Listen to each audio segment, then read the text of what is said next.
Moving on to other issues.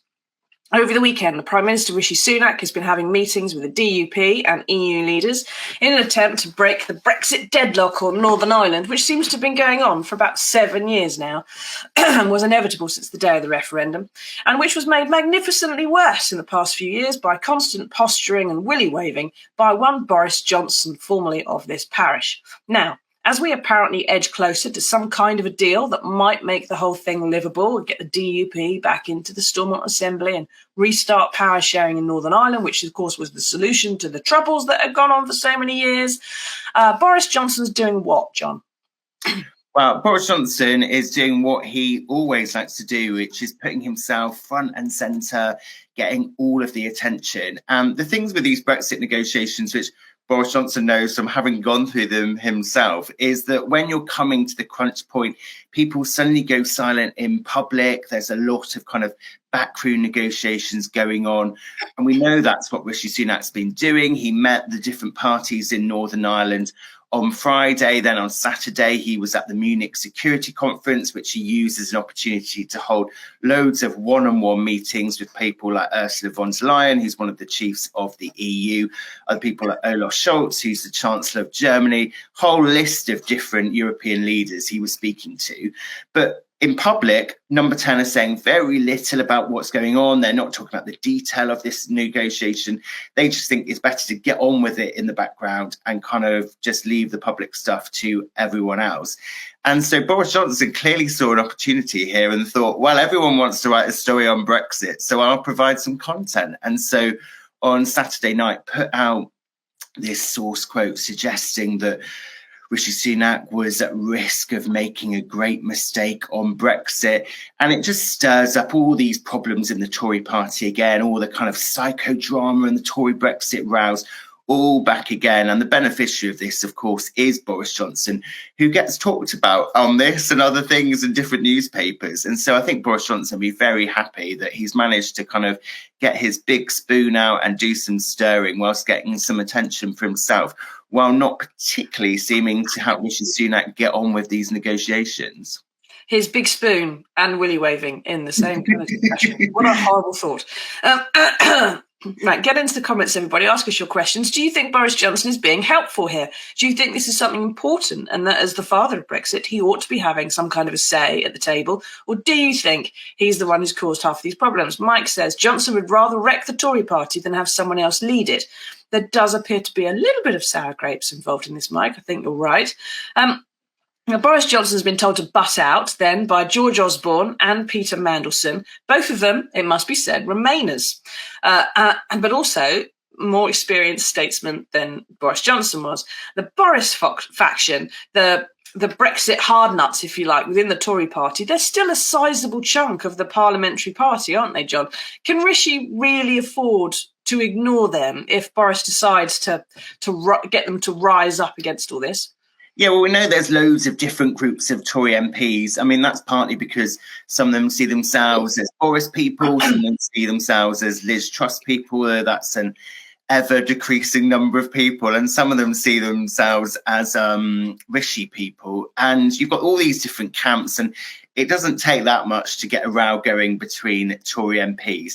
I mean, I think whatever this deal that gets done with the EU, and we think it could possibly come as early as tomorrow, I think that you're obviously going to end up with some Tory MPs who are unhappy, who kind of want to mouth off and say that they're unhappy about things. I mean, the key thing really, though, is whether the government ends up having to hold a vote in the House of Commons on whatever deal this comes back. It's a possibility that they might be able to get this deal through without holding a vote in the Commons.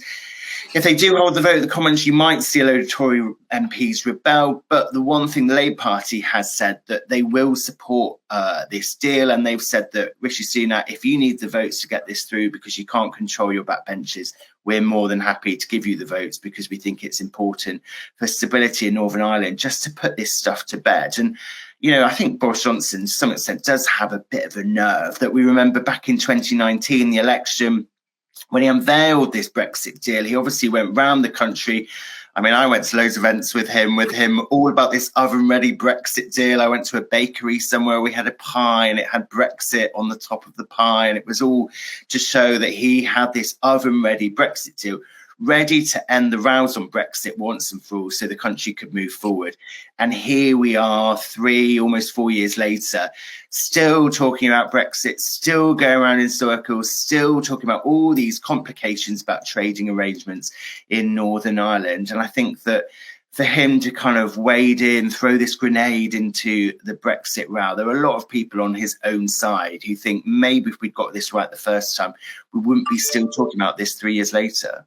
Exactly. And there are lots of political reasons why he wanted to say he got Brexit done. But of course, it's all about a lot more than a stunt, isn't it? So get into the comments, everybody. What do you think? Do you think Boris Johnson should butt out? Or do you think he's got some skin in this game and he's got a right to speak up? Now, very quickly, we'll try and sum up, if I can, exactly what the Brexit deal is, right? So Northern Ireland is our only land border with the EU.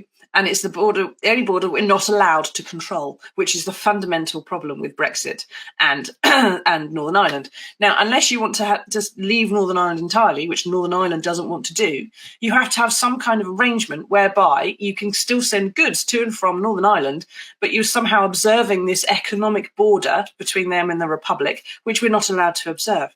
And Rishi's deal is that when you send goods to Northern Ireland, some of them will be flagged red and some of them will be flagged green, right? And if they're on the green route, they're just going to Northern Ireland and back. There's no need to check them.